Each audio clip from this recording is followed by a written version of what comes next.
Segundo o dicionário, distopia é o lugar ou estado imaginário em que se vive em condições de extrema opressão, desespero ou privação. Seria a chamada anti-utopia. Algo tão aterrador é de se espantar que seja objeto de tantas produções, dentre livros, séries e filmes. No programa de hoje, bati um papo muito especial com o querido Rafael Ottati, também apaixonado por distopia, assim como eu, para explicarmos todas as nuances e implicações desse gênero, celebrado por autores como George Orwell a Margaret Atwood, sendo tema de produções atuais como Black Mirror e Westworld. E o fato de estarmos vivendo uma espécie de distopia serve também para realçar a importância de conhecer mais sobre o assunto. Então, pegue papel e caneta, porque temos muitas dicas legais nesse episódio e vem com a gente. Meu nome é Carolina Pedrosa e seja bem-vindo a mais uma Cabine do Filme, um programa do podcast Rabiscos. Olá, pessoal, bem-vindos à Cabine do Filme. Hoje um episódio muito especial com uma pessoa incrível, meu amigo Rafael Ottati. O Rafa é doutor em literatura comparada pela UFRJ, mestrado, graduação em letras português e inglês, fez pós-graduação em filosofia contemporânea na PUC, no Rio de Janeiro, integra o grupo de estudos comparados de literatura e cultura GECONLIC, do Centro de Estudos Afrânio Coutinho da UFRJ. É muita qualificação, Rafa. E, acima de tudo, é apaixonado por livros, filmes e filosofia, sociologia e toda essa coisa distópica que a gente adora. Bem-vindo, Rafa. Muito obrigado, Carol, pelo convite. Para mim é um prazer e uma honra estar aqui. Sabe que eu sou teu fã também, então adoro. Eu sei que esse podcast sobre filmes vai ser um sucesso. E com relação aí ao meu histórico, a única parte que realmente é importante é que eu sou apaixonado por distopias. O resto você deixa para lá, que não importa muito, não. E foi aí que a gente se aproximou, né? Uma doida por distopia, viu, olhei a palavra distopia, não sabia nem o que era, mas eu saí correndo e fui falar com você. O que está acontecendo nesse mundo distópico? Que a gente vai falar muito sobre isso hoje, sobre todos esses projetos. E para começar, que já está na descrição aí, que é sobre distopias e coisas assim. Eu queria ler um trecho, uma frase da Margaret Atwood, que é a autora do Conto da Aia, que está aí, né, na série, em outros muitos livros que a gente já leu ou que quer ler. Uma mulher maravilhosa que ela deu uma entrevista saiu recentemente falando sobre distopias e falando a importância das distopias, porque que elas estão voltando. E eu achei essa frase assim, muito icônica. Ela falou assim, a pessoa pergunta para ela, né? Você acredita que nesse século XXI as utopias voltarão? Por quê? Ela diz, teremos que descobrir como nos organizar para que o planeta permaneça habitável. As utopias voltarão porque precisamos imaginar como salvar o mundo. E nisso a gente vem a pergunta, né? O que é distopia, o que é utopia? Muita gente não... Inclusive, eu joguei no Google esses dias para pesquisar. Tem muito o que é distopia, o que é utopia, porque é um tema que voltou muito para as pessoas estão muito curiosas sobre isso. O que você me diz aí, Rafa? Eu acho que faz todo sentido as pessoas estarem curiosas com o termo ao ponto de pesquisar no Google, porque, afinal de contas, o que a gente mais recebe de propaganda tem a ver com distopia. Está em todos os lugares. As pessoas já estão utilizando no nível comum de você... Enfim, se você estiver saindo de casa por algum motivo por esses dias, já deve ter topado com alguma propaganda em metrô, ônibus, ou até mesmo nos clássicos outdoors, alguma coisa do tipo tempo distópico, é distopia do hoje, fuja da distopia, faça isso, porque são muitas que estão sendo produzidas, entrou no imaginário, do nosso imaginário cultural, de uma forma geral, por conta desse monte de séries, né? O audiovisual inteiro se jogou de cabeça nas distopias, de uma forma que não dá nem para comparar quantas distopias você faz e, do outro lado, quantas utopias se fazem hoje. Não dá, a distopia ganha de lavada. Então, é um termo que está aí voltando, inclusive com a entrada dos textos do George Orwell em domínio público. E isso também fez com que o 1984, que já era um livro muito falado, né? Ele já tinha sido o terceiro, se eu não me engano, o livro mais vendido da Amazon em 2018 e 2019. Mas ele volta à baila na virada de 2020 para 2021, por conta da entrada, né, dos textos dele no domínio público. E, cara, ele fez 1984, e 1984 é a distopia principal do século XX, a fonte na qual todo mundo bebeu.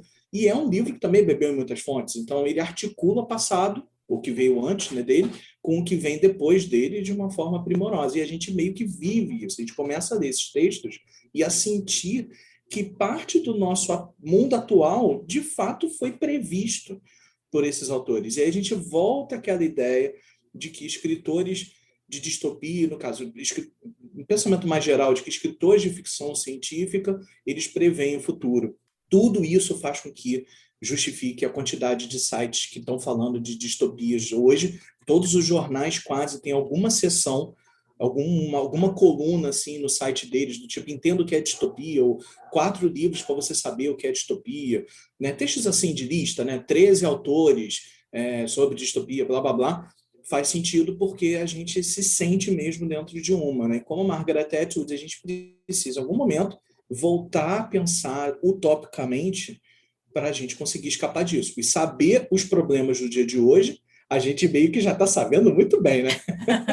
A gente já está sofrendo isso legal. Então, tipo, como que a gente vai escapar disso? É aí que esse vai ser o pulo do gato para esse monte de autor que está escrevendo ficção científica no sentido geral hoje, mas distopia num sentido singular. Ela, inclusive, fala que ela não faz distopia, né? Ela faz como é que ela fala? Esqueci o termo agora, ficção especulativa, né? Que ela pega Sim. coisas que acontecem, que aconteceram, que existem e meio que desdobra em cima daquilo, que ela não cria nada. Até eu assisti aquela masterclass dela e ela foi mostrado o conto da Aya, né? Ela tem um álbum, a mulher é muito organizada, ela tira um álbum de dentro de uma gaveta, assim, com recortes, porque o conto da Aya é de 85, então ela começou a escrever lá por 80 e 81. Então, recortes de jornal, de coisas que estavam acontecendo no mundo naquela época, que muitos entraram no conto da Aya, para provar, ela olha para a câmera e fala, olha como não fui eu que inventei, existe isso no mundo. Então, o que a gente acha legal, pelo menos eu e você e todo mundo que estuda, que a gente conversa, que acha legal da distopia é muito isso, né? Ela tem um pé na realidade, não é aquela coisa totalmente abstrata, totalmente fora do universo que muitas vezes poderia realmente acontecer. Sem sombra de dúvidas. A ficção científica, o termo ficção científica, ele foi cunhado muito tempo antes, mas ele foi popularizado nos anos 30, por conta das revistas, né, as revistas pulp, como eram chamadas, eram revistas vagabundas em matéria de qualidade gráfica, assim, tipo papel, sabe? Era aquele tipo de revista que você passa a mão e a tinta sai no dedo, é nesse nível.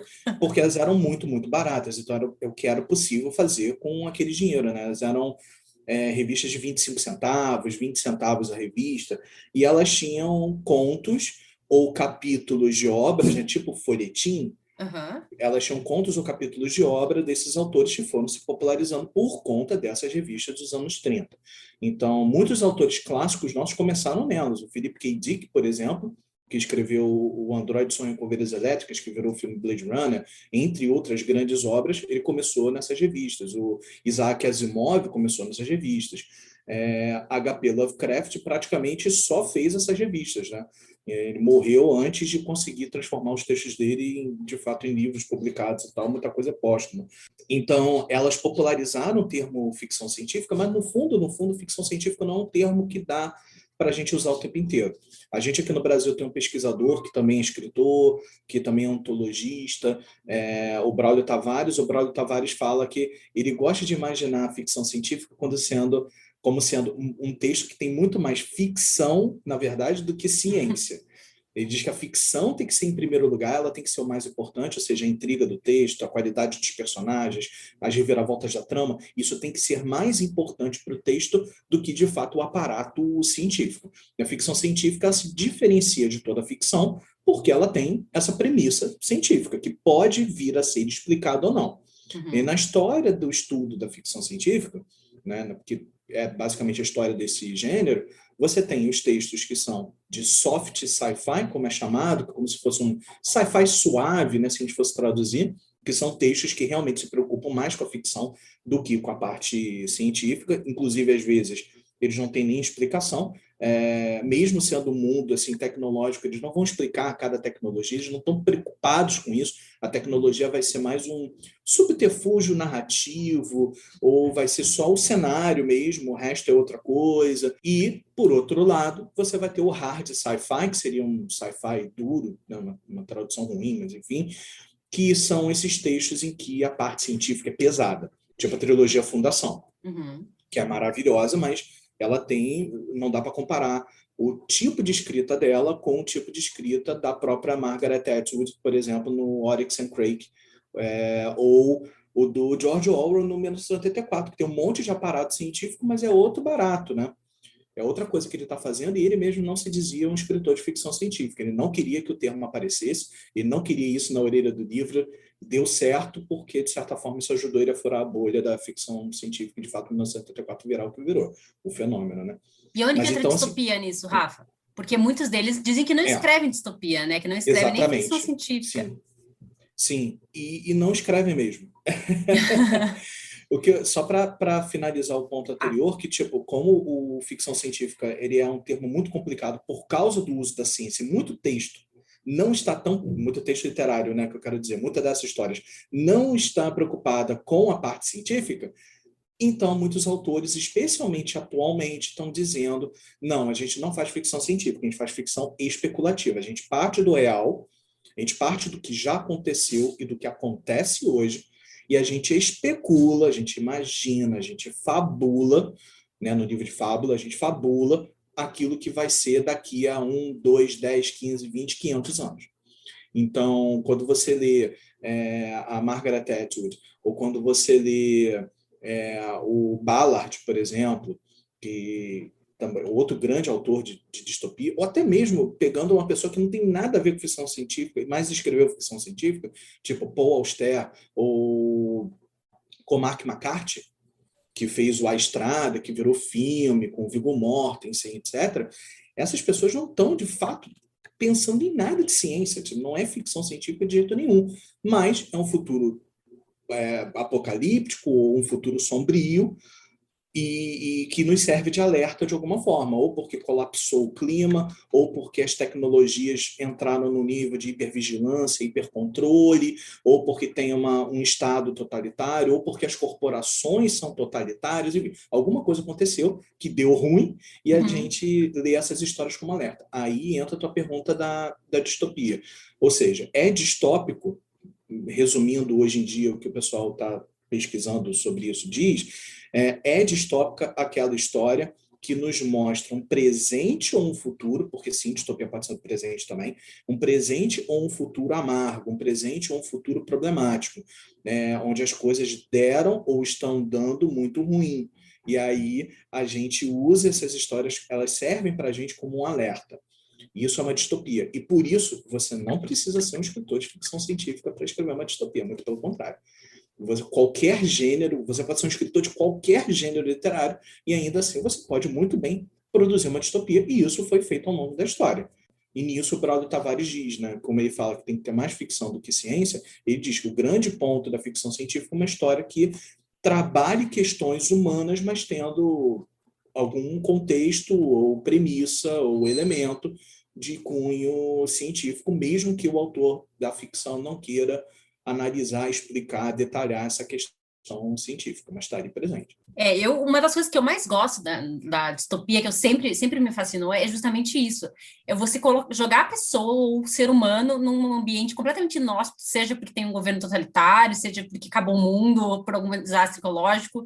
E o que a pessoa faz, como que ela reage, como se você deixasse a pessoa nua no meio de um ambiente completamente desfavorável. E muitas pessoas não. E a história vai desenrolar a partir do humano, né? Isso que eu acho interessante Sim. dessas distopias, não é a partir disso que você falou, da coisa científica, da tecnologia. Isso ajuda a construir aquele cenário, mas a história em si é muito humana e é muito forte, porque ela conversa com a gente.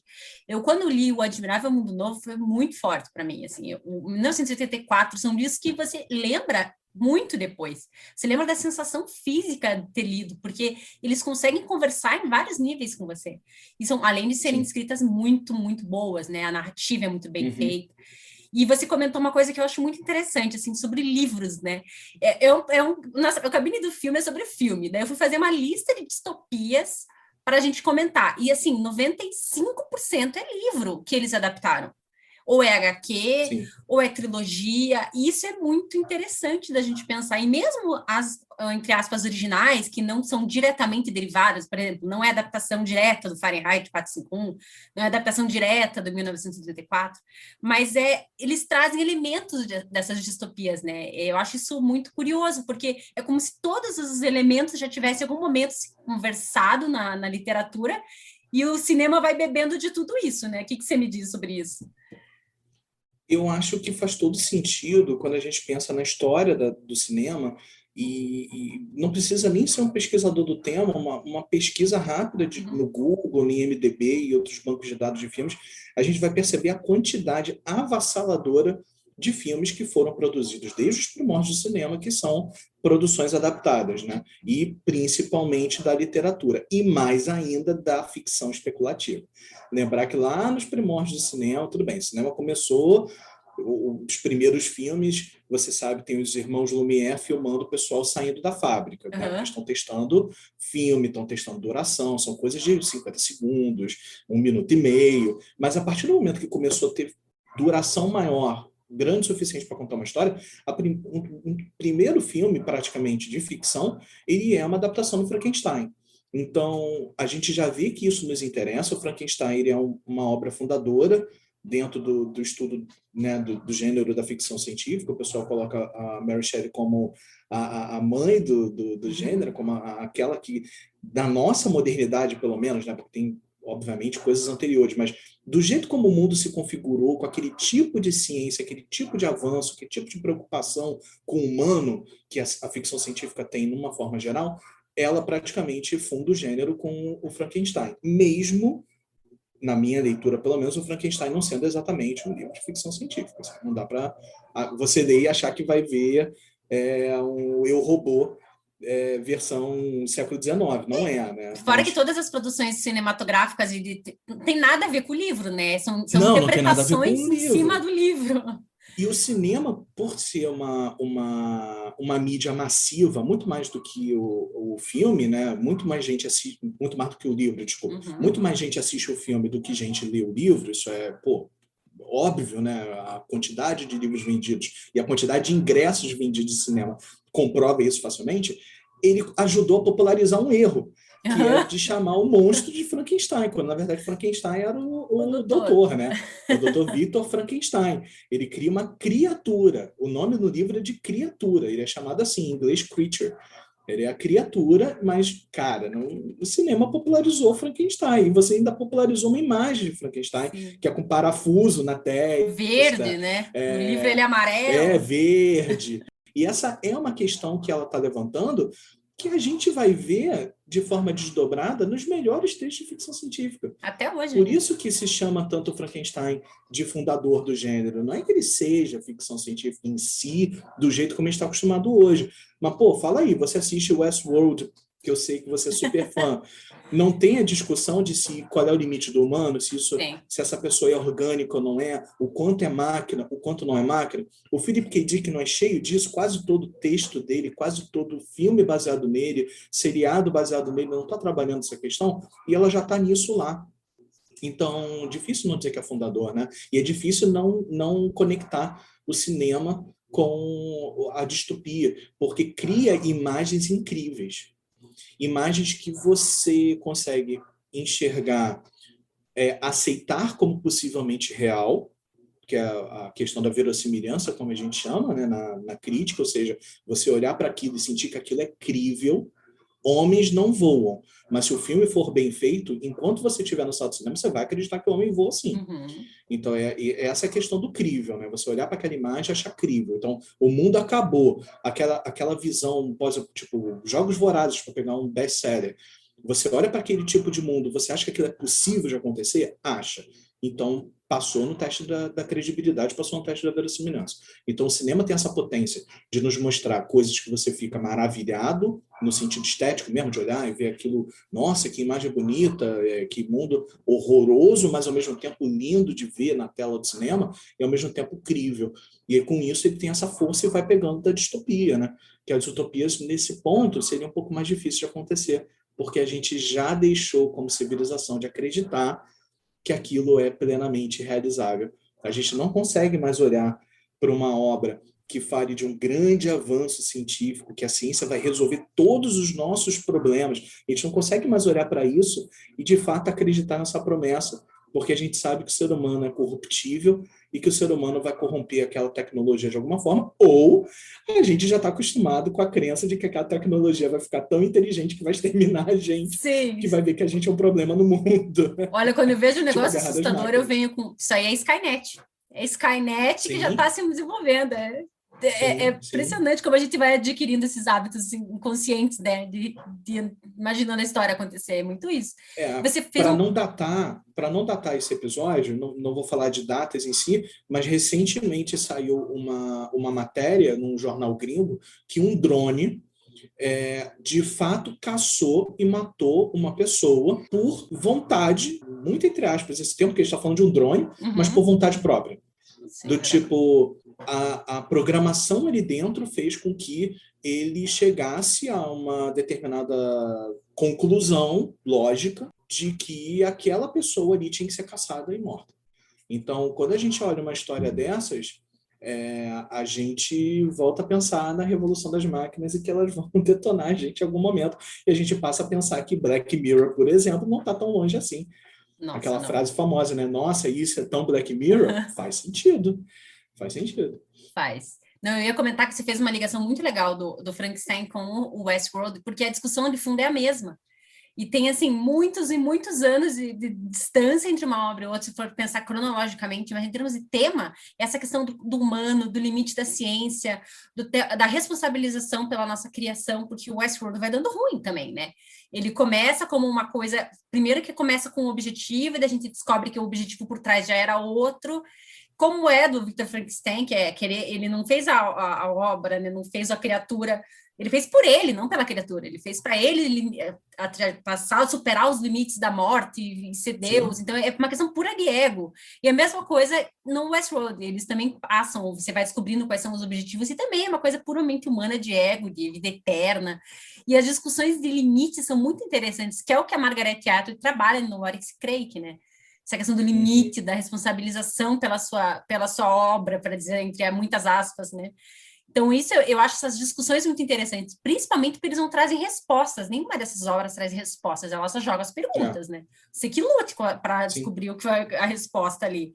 E você citou os Jogos Vorazes também, só para completar, que para mim é uma releitura do 1984, né? Esse negócio dos Jogos Vorazes aí, essa coisa do governo totalitário, com uma personagem jovem. E eu acho que os Jogos Vorazes, na verdade, traz essa questão do governo, da propaganda, né, aquela questão ali de usar os jogos para controle de massa. Eu acho muito interessante porque eles vendem como uma obra infanto-juvenil ou young adult ali, mas que tem discussões também muito pertinentes e muito profundas, né? Então, eu acho que essa onda de Jogos Vorazes, de Divergente, Maze Runner da vida aí, acabou trazendo essa discussão também para um público mais jovem, né? Atualizando, digamos assim. Muita gente se interessou pelas obras clássicas a partir dessas obras e a partir do cinema também, o que é uma coisa muito interessante, né? Se a gente for pensar que faz o caminho inverso. Sem dúvida.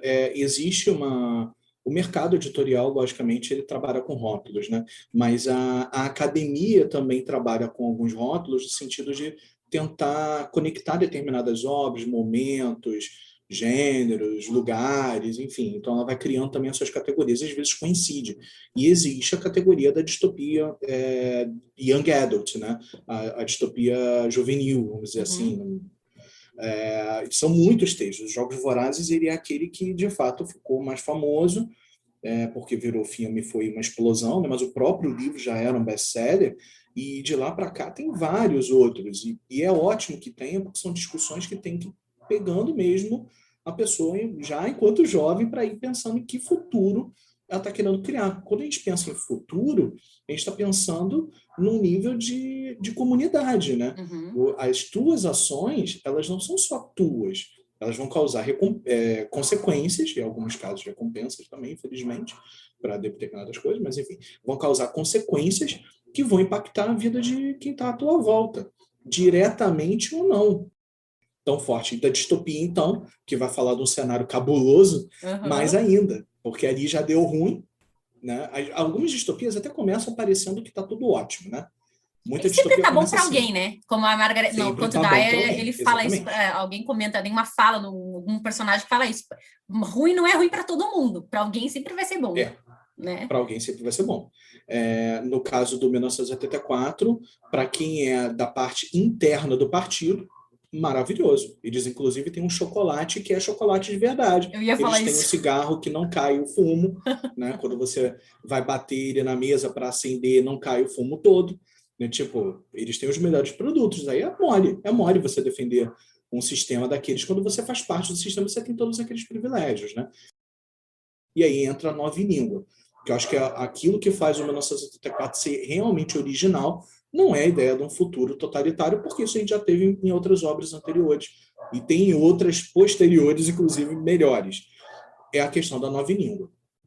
É a discussão de que você não só controla as pessoas porque você está modificando o discurso do passado.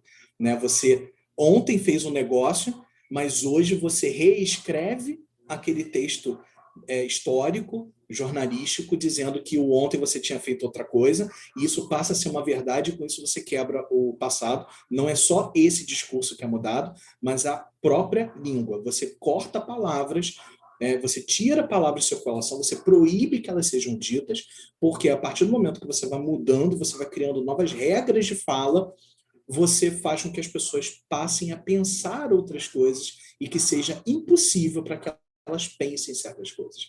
Quando você elimina certas palavras, você não tem como pensar. Imagina o seguinte, se no nosso mundo a gente não tivesse a palavra trabalho, a gente não discutiria direitos trabalhistas, a gente não discutiria melhores condições de trabalho, porque a palavra trabalho não existe.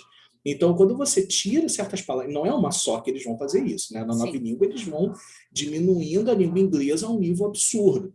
Só para o pessoal que está ouvindo saber, o dicionário Oxford atual, ele tem mais de 500 mil verbetes da língua inglesa. É muito mais, é 10 vezes mais do que a gente tem em língua portuguesa, por exemplo. Então, imagine esse universo, que é o universo onde o 1904 foi escrito. E foi escrito no futuro em Londres, ou seja, a língua inglesa. Imagina nesse universo, ao invés das 500 mil palavras, você só ter 5 mil, que é a intenção que a nova língua está sendo desenvolvida para fazer. É muito pensamento que vai se tornar impossível. Não na primeira geração que vai pegar a mudança, mas quando eles tiverem filhos, netos, esses netos vão estar dentro dessa língua de apenas 5 mil palavras. O controle é muito mais fácil. E nesse sentido, o 1984 é tenebroso. E quando a gente lê a notícia de jornal dizendo que determinados países, como a Tanzânia, proibiram que se use o termo pandemia e que se use o termo coronavírus, tipo, é só não falar que ele não existe, cara, isso é a nova língua no nível pequeno, no nível micro, mas é a nova língua. Inicial, né? No nível inicial. Exato. Você falou duas coisas que eu acho que são relevantíssimas e se repetem nessas distopias, que é o condicionamento e o controle linguístico, né? O controle das palavras. Então, o condicionamento, até no Conto da Aya, ela comenta isso, que para as primeiras Ayas, que são as que estão demonstrando ali, a personagem que está narrando, ela lembra como era antes. Então, para elas é mais difícil entrar naquele mundo. Ela fala para as próximas, vai ser fácil, porque vai ser comum, vai ser o ordinário. A mesma coisa com o Admirável Mundo Novo, que eles estão vivendo naquele mundo, para eles é super normal. É super normal viver daquela forma, até que não é, né? Claro, porque todo livro aí tem a sua virada, mas o condicionamento vai transformando aquele absurdo em coisas reais. E a gente está vendo isso atualmente, né? No nosso próprio país, assim. Você vai condicionando, algumas pessoas têm alguns pensamentos condicionados e aquilo passa a ser normal. E a gente que está de fora fala, meu Deus, isso é absurdo. É um absurdo. E a distopia trabalha com essa questão do condicionamento, da repetição, que é muito incrível. E de você limitar palavras. Eu acho isso... No Conto da Aya, eu falo Conto da Aya muito porque eu acho muito relevante.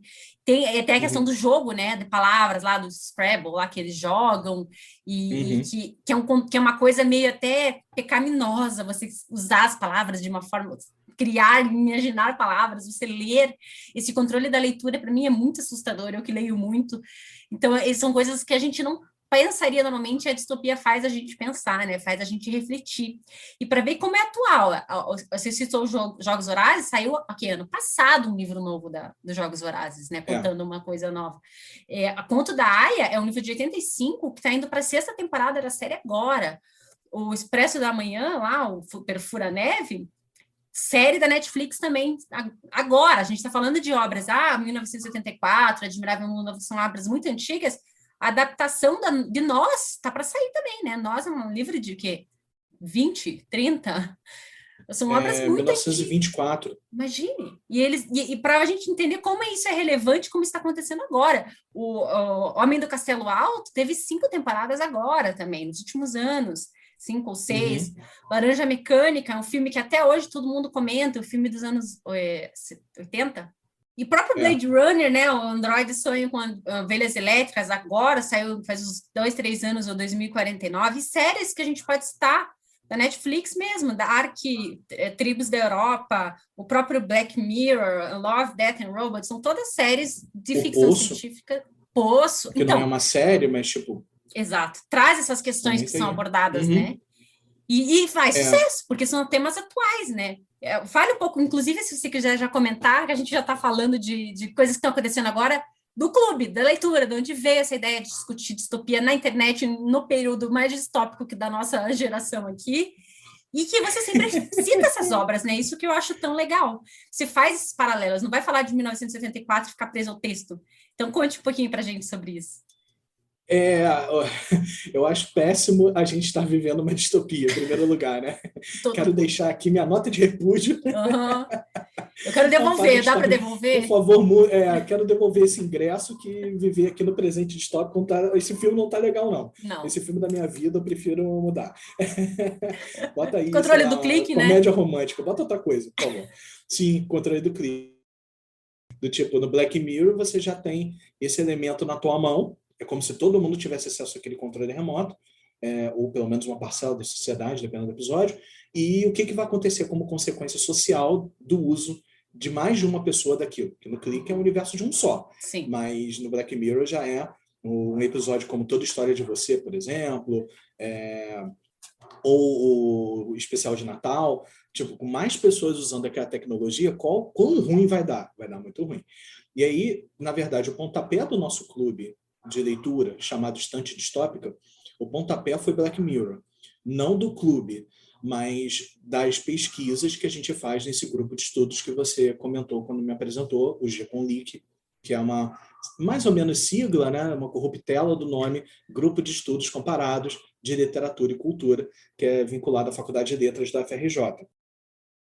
E a gente foi percebendo que o Black Mirror dialogava com aquele presente que já estava se mostrando muito distópico. Né? Logicamente, a distopia vem a Segunda Guerra Mundial já é distópica. Sim. A Primeira Guerra Mundial já é distópica.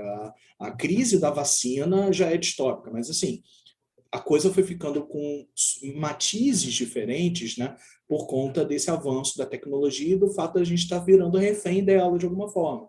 A gente usa tanto o GPS para dirigir, que a gente não consegue mais, quando está dirigindo, sair de um determinado lugar sozinho. Se cair a bateria do celular, às vezes a gente se perde dentro da própria cidade. Só para dar um exemplo de um dispositivo tecnológico que nos apreende de uma forma tal que a gente não consegue pensar fora dele. Isso é um exemplo, né?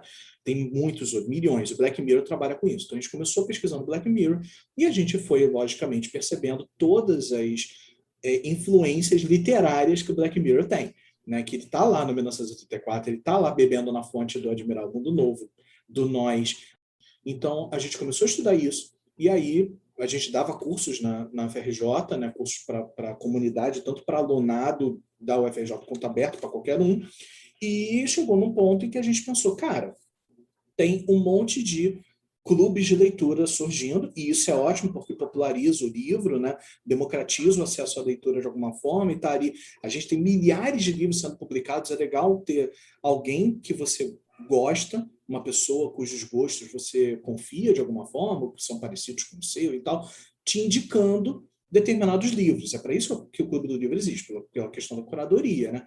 Então a gente pensou, cara, não tem nenhum sobre distopia.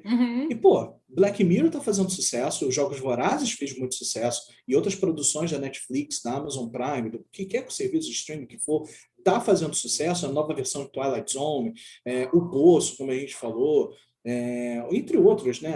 Tal, I Am Mother, aquele I Am Mother também, que é o robô que cria a menina, enfim, tudo isso é muito distópico, tecnológico, sim. Conto da Aya estava explodindo, eles estavam pegando de volta o Homem do Castelo Alto, que é um livro do K. Dick, que é uma distopia, no caso, se os alemães tivessem vencido a guerra, como que seria o mundo, e aí fizeram a adaptação audiovisual disso, é primorosa também. Westworld, como você sempre fala, enfim, está tudo ali na hora do momento, a gente pensou, vamos falar de distopia, para falar dessas coisas de hoje, mas mostrar que todas elas, de alguma forma, beberam nas fontes de livros. Então, vamos falar das distopias clássicas. A gente começou com 1984, a gente escolhe um livro para ler no mês, e aí o 1984 foi o agosto do ano passado, a gente leu 1984, foi quando você entrou no grupo, inclusive, quando a gente se conheceu, e isso foi ótimo. Quando eu fiquei feliz que eu não estava pirando sozinha, né, nas distopias, que existia gente estudando isso. Sim, tem gente estudando e tem gente curtindo. A gente já começou com, sei lá, 40 pessoas com a gente, nos pegou de surpresa, a gente achou que ia ter, sei lá, 5 ou 10. A gente até pensou, na época, 1984 não estava em domínio público, né, só tinha a Companhia das Letras. A gente pensou, cara, será que vai dar certo? O pessoal conhece 1984 de nome, será que querem ler 1984? E aí, 40 pessoas interessadas em ler, a gente ficou feliz da vida, né, eu e Mário. Mas, enfim, a gente começou com 1984, a gente falou do Fahrenheit 451, que é outra clássica. Quando virou, a gente falou do Admirável Mundo Novo, que é anterior ao 1984, né, da década de 30, e é clássico. A gente falou do Nós, que é da década de 20, e é onde o 1984 foi inspirado diretamente, o George Orwell diz isso. E a gente também queria mostrar algumas distopias que deveriam ser clássicas, tão clássicas quanto o 1984, mas por motivos, alguns que a gente sabe muito bem, outros nem tanto, outros são mais difíceis de saber, não se tornaram tão clássicos assim mesmo, ganhando prêmio na época. E a gente já começou com 1984, no mês seguinte foi A Mão Esquerda da Escuridão, da Ursula K. Le Guin, que a gente sabe que o cânone é machista e por isso o livro não entrou, porque na época do lançamento ele concorreu com o Fahrenheit 451, com o Matadouro 5, do Kurt Vonnegut, né, no ano de 69, ele concorreu aos prêmios junto e ele ganhou todos. Então, assim, ele ganhou todos os prêmios da época e como que esse livro não se tornou um clássico absoluto, tal como a gente fala do 84. A gente sabe que é porque o cânone é patriarcal, né? É óbvio. Quem escolhe, né? Pois é, quem escolhe, né? Quem são essas pessoas que vão montando as antologias, que vão dizendo os grandes livros do ano tal, da década X, do século Y. Então, ele acabou ficando de fora e a gente queria fazer esse resgate também. E, às vezes, a gente pega algumas mais recentes, como foi o caso do Oryx and Crake, que já é dos anos 2000, e a gente debateu no mês passado, né, em maio, e agora, em junho, a gente está com a continuação do Oryx and Crake, que é o Ano do Dilúvio. Tudo isso para que depois, em julho, muito provavelmente, a gente já comece a falar do Blade Runner, que é o Android Sonha com Ovelhas Elétricas. Então, a gente queria fazer essa ponte, mostrar que a distopia está lá, ler junto com as pessoas, produzir um conteúdo nosso, né? Nós somos professores então, e pesquisadores. A gente produz, não é só a leitura, né? A gente produz um conteúdo diário, que é de segunda a sexta-feira, que ou chama atenção para detalhes dos capítulos, ou conecta com as outras obras, tipo um infográfico, ou a gente vai brincando com o gênero textual. Às vezes é tipo um artigo de uma revista perdido que foi descoberto. Enfim, a gente vai zoando. Eles são escritos geralmente como se a gente fizesse parte daquele mundo, então a gente também tem essa brincadeira aí lúdica, né? De colocar o pessoal que está com a gente lendo dentro daquela história, mas tudo isso para mostrar que tem muita discussão dentro daquelas páginas, já tinha muita discussão dentro daquelas páginas, e, ao mesmo tempo, que aquela obra não está dissociada nem do que veio antes dela e nem do que veio depois. Então, a gente vai fazendo essas associações com os seriados agora. Então, esse é o Estante Distópica. Para quem está desde o começo, eu posso dizer que é muito bom, é muito gostoso, porque eu sempre gostei de distopia, mas eu sempre tenho um ou dois amigos para conversar ali, mas você poder discutir a fundo, ler o material, trocar ideia, porque a leitura é uma coisa muito solitária, né? Tem que ser, você tem que ler, sentar e ler sozinho no teu ritmo, mas a discussão de livro é muito bom, é muito gostoso. E, inclusive, você falou que não imaginava que tivesse 40 pessoas, mas o clube cresceu, né? Tem cada livro que vem um grupo diferente de pessoas, tem aqueles que estão sempre, mas sempre tem uma pessoa diferente, sempre tem uma pessoa interessada em alguma coisa nova. Tem. Sim. A gente conseguiu manter essa média, mais ou menos, de umas 40, 35 pessoas, dependendo da turma. O Admirável Mundo Novo foi uma explosão e tinha 70 pessoas ali, o que me encheu de muito orgulho, esse orgulho em dobro, mas Pô, Admirável Mundo Novo é muito falado. Quem não conhecia, né? Porque agora já deu para conhecer um pouquinho melhor as distopias, deu para entender que não é simplesmente uma viagem tecnológica, como muita gente pensa. Tem muito mais, tem muita camada. E cada distopia tem uma camada, traz um aspecto humano que é abordado, e às vezes até assustador, né? Porque é muito próximo da nossa realidade, principalmente agora que a gente está nesses 2 últimos anos muito bizarros. Então, você acha que é melhor conhecer distopias ou pior? É bom ler, é bom se informar ou melhor não? Você quer se fosse meio óbvia, mas é que assim, a Margaret Atwood falou que é importante. Você concorda com ela? Sim, concordo. Concordo, é por isso que eu estudo, né? Então, é por isso que eu pesquiso distopias, né? Eu acho que é importante, sim. Eu acho que faz parte de um estudo político mesmo, política no sentido grande do termo, no sentido mais amplo dele, que é o que você quer que aconteça para você e para as outras pessoas. Que mundo você quer produzir, né, ajudar a criar para o futuro, né, para as próximas gerações, ou para você mesmo, para daqui a 30 anos. Qual é o mundo que você quer criar para quando você for envelhecer, né, quando você estiver mais velho e tal. Então, essa preocupação política, ela está em toda leitura que você faz, mesmo que você não esteja fazendo pensando nisso. Mas quando você pensa, eu quero desligar meu cérebro e ver um negócio que não vai exigir nada de mim intelectualmente, só para me divertir. Beleza, isso é uma atitude política. Óbvio. Mesmo você não querendo saber de política, isso é uma atitude política. Então, tá de boa, vida que segue. Mas eu acho legal que, de vez em quando, né, não o tempo inteiro, porque seria depressivo, acho que aumentar a ansiedade de todo mundo, mas de vez em quando você procurar, sim, uma distopia. Tem várias, né? O audiovisual está produzindo inúmeros hoje em dia, e tem livros também cada vez mais sendo publicados como distopia. Eu acho importante você buscar, sim, para ter criar calo, né? Vamos dizer assim, né? Criar um calo. Você está calejado, sabendo o que pode acontecer e tentar fazer o melhor possível para que isso não aconteça de fato. Algumas coisas não dependem de nós, óbvio, né? Não dá para entrar nessa falácia de que você vai conseguir mudar o mundo, mas você pode, sem sombra de dúvidas, ajudar por conta da questão da comunidade, né? Então, você pode ajudar se acontecer ou a não acontecer. A distopia nos ajuda a perceber que pode dar muito ruim rápido, então é melhor a gente estar debatendo esses temas para fazer com que, como grupo, como comunidade, como sociedade, a gente consiga reverter alguma coisa. Nossa, eu concordo muito, assim, e já mais encaminhando o nosso papo final, senão a gente vai ficar aqui até amanhã, porque a gente gosta mesmo desse assunto. Eu acho muito importante, até no episódio da semana passada, eu mencionei sobre a quantidade de streamings e a quantidade de lugar hoje em dia que a gente tem para ver as coisas.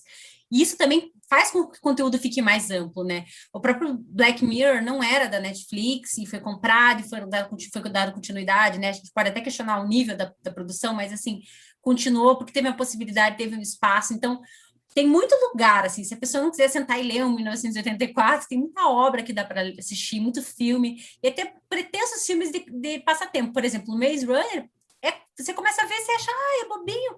Ele vai entrando em umas discussões muito legais. E é um filme que, às vezes, você pode ver para entretenimento e também te faz raciocinar, te faz refletir. Então, tem muita coisa, você mencionou do Poço e outras séries e filmes que a gente comentou aqui, que são muito legais. E eu queria te pedir para deixar um filme da semana. Um filme só que você indicaria para as pessoas, pode ser distópico ou não, já que a gente está falando aqui numa quinta-feira, para o pessoal pegar só o fim de semana, sentar aí, cuidado com o Rafael, porque ele é aumentador profissional de listas, entendeu? Livros e filmes e séries, porque toda semana tem uma lista de coisa graças a ele. Então, assim, quem quiser acompanhar, inclusive, está aqui na descrição do episódio, mas no Instagram dele lá, é o rafa.lit. Tem muitas e muitas dicas para quem quiser assistir e ler coisas diferentes e interessantes. Mas, Rafa, me dê uma dica de um filme que você acha que merece ser visto esse fim de semana. Olha, é muito difícil falar um só, né? Eu acho isso uma sacanagem, assim, tipo, comigo. Injusta. Mas eu vou falar de uma ficção científica que tem o Oscar Isaac, sensacional no filme. É um ator que já é muito bom e acho que ele vai produzir coisas incríveis ainda no futuro. É uma ficção científica, como eu falei, passa por esses temas que a gente comentou, do limite do humano, até que ponto você é humano, até que ponto aquela inteligência artificial ela é realmente artificial, Sim. que se chama Ex Machina. Muitas discussões. Então, o filme dica do Rafa é Ex Machina. Quem não viu, veja. Quem já viu, vê de novo, porque esses filmes tem sempre discussões muito... cada vez que você vê, se descobre uma coisa nova. E a minha dica para essa semana também é um filme que eu amo, na verdade, é um filme que eu gosto muito, que está no meu livro, que está em todos os lugares, eu sempre escrevo sobre ele, que é o Her, ou Ela, que é o filme do Joaquin Phoenix, que para mim ele já merecia o Oscar neste filme, mas por ele ter uma atitude mais contida, mais nostálgica, as pessoas não destacam tanto. Posso fazer um parênteses? O Ela tem uma discussão, aí falando do estante distópica, mas é uma discussão que é retomada do Fahrenheit 451. O Fahrenheit 451, você tem... O que a gente mais conhece é que queimam-se livros. Uhum. Isso é o mote, a imagem que ficou na cabeça de todo mundo, até quem não leu Fahrenheit 451 sabe disso por causa do título do livro, né? Fahrenheit 451 seria, na história, a temperatura dentro da escala Fahrenheit que queima papel. Uhum. Então, que queima os livros. Fahrenheit 451 isso não é por isso. Mas tem uma discussão ali dentro da obra que aí realmente só quem leu ou assistiu a adaptação cinematográfica que vai pescar, que é o fato de que o nosso personagem principal ele tem uma esposa e tem família, mas a esposa dele quase não passa tempo com ele, porque, tal como o restante da sociedade, ela é levada, ela é motivada a passar mais tempo com as pessoas da televisão. E lembrar que Fahrenheit 451, a televisão estava se popularizando, né, a passos largos, né, nos Estados Unidos. Então, era uma preocupação do Bradbury de botar isso, né, o quanto a gente vai dialogar tanto com a tecnologia que a gente vai deixar de dialogar com as pessoas reais. E eu fiz semana passada, eu joguei uma frase de um filme famoso e pedi para as pessoas me dizerem de que filme que era. E assim... muita gente não sabe. Eu achei que era tão óbvia. Porque, assim, eu tenho que traduzir, né, também, gente. Às vezes a frase original a gente lembra melhor. Mas a frase que eu falei era: francamente, minha querida, eu não dou a mínima. Frankly, my dear, I don't give a damn. Exatamente. Algumas poucas pessoas vieram me falar, mas a maioria falou: nossa, eu não sei, gente. Clássico, e o vento levou. Frase mais sacana, coitada, lá 2h30 na sofrência para levar um fora desse na cara, assim, não tem nem meias palavras. E o vento levou que se envolveu numa polêmica recente, né, que quiseram tirar de todas as televisões e tirar de circulação porque era racista, porque era não sei o quê. Teve toda uma confusão e no final das contas acabaram deixando o filme passar, obviamente, depois aquele flerte com a censura, né? E agora, a última informação que eu tive é que eles colocam aviso, principalmente nos canais de televisão norte-americanos, eles colocam lá, esse filme, atenção, os temas desse filme já não são tão atuais, tipo assim, preste atenção, porque, né, não nos responsabilizamos pelo que foi dito no filme, e que é uma outra história, que é de todo esse revisionismo que me lembra um pouco 1974, né, do que a gente vai escolher deixar na história, o que a gente vai escolher tirar. Então, mas de qualquer forma, eu acho que é um filme que vale a pena ser visto, ganha um monte de prêmio, é um livro também. Então, é a frase da semana passada, para quem acertou, parabéns, para quem não acertou, até está na hora de começar a assistir mais filmes, porque o dessa semana vai ser muito fácil, gente. Olha, eu estou começando por umas que eu acho fácil, vamos ver se vocês vão acertar a frase da semana. A Rafa vai matar na hora, porque é muito fácil. Vamos lá. A vida é como uma caixa de chocolates, você nunca sabe o que vai encontrar. Fácil essa, hein, Rafa? Eu nem vou falar nada. Não fala nada. Quem não sabe, não dá um Google, mas tenta descobrir, porque são frases icônicas desses filmes, que eu acho que também são filmes que a gente merece conhecer. E, aproveitando que a gente já está nos nossos finalmente aqui, eu queria dar 2 recados. O primeiro é que está começando a Festa do Cinema Italiano online, é o Festival de Cinema Italiano, do dia 17 ao 27 de junho. É online, é gratuito, eu já assisti outros anos e tem filmes muito bons, produções muito legais. Então, é festadocinemaitaliano.com.br. Tem muita coisa boa ali, e é muito interessante a gente conhecer outras formas de contar essa história, né? A gente conhece outras vidas, a gente conhece outros lugares, e outras formas de falar sobre a existência, sobre temas diferentes, ou às vezes não, né? Às vezes a gente vai pegar um filme de um país completamente distante do nosso e ver que as temáticas não são tão diferentes assim. Então, fica a minha dica para acompanhar o Festival de Cinema Italiano Eu vou colocar algumas dicas no Instagram também para quem quiser acompanhar e saber mais ou menos o que assistir.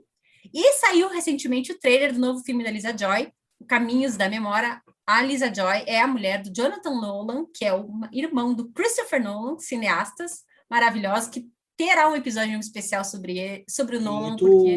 Muito de roteiro, né? Muito. E eles Ele são... escreve muito roteiro. A Lisa Joy e o Jonathan escreve os roteiros junto com o Christopher Nolan. E eles escreveram, e dirigiram e produziram Westworld, a Lisa Joy e o Jonathan Nolan. Inclusive, em várias making-offs do Westworld, que é uma das minhas séries favoritas, o Rafa sabe. A Lisa Joy que dirigiu, e ela diz que as ideias piores eram dela, assim, a coisa mais matança, arranca-braço, que as ideias eram dela. E esse filme, Caminhos da Memória, com o Hugh Jackman, a Rebecca Ferguson e a Tandy Way agora, né? Então fica a minha dica, não sei nada do filme, mas já considero super. E eu queria te agradecer, Rafa, por esse papo, e claro, vou abrir a palavra para você fazer suas considerações finais, mas eu queria já te agradecer por tudo, por todas as trocas, por todos os áudios gigantescos que a gente troca direto, por estar aqui, para conversar um pouco sobre distopia, esse tema que a gente gosta tanto, e também mandar um beijo para o meu amigo André, que também adora distopias e também está sempre me ouvindo falar de Westworld, distopias e 1000 áudios também todos os dias. Então, para meus amigos distópicos, para a Karen também, que me emprestou lá nos primórdios as primeiras distopias que eu li. Um beijo para vocês. E, Rafa, suas considerações finais, agradecendo novamente pela presença.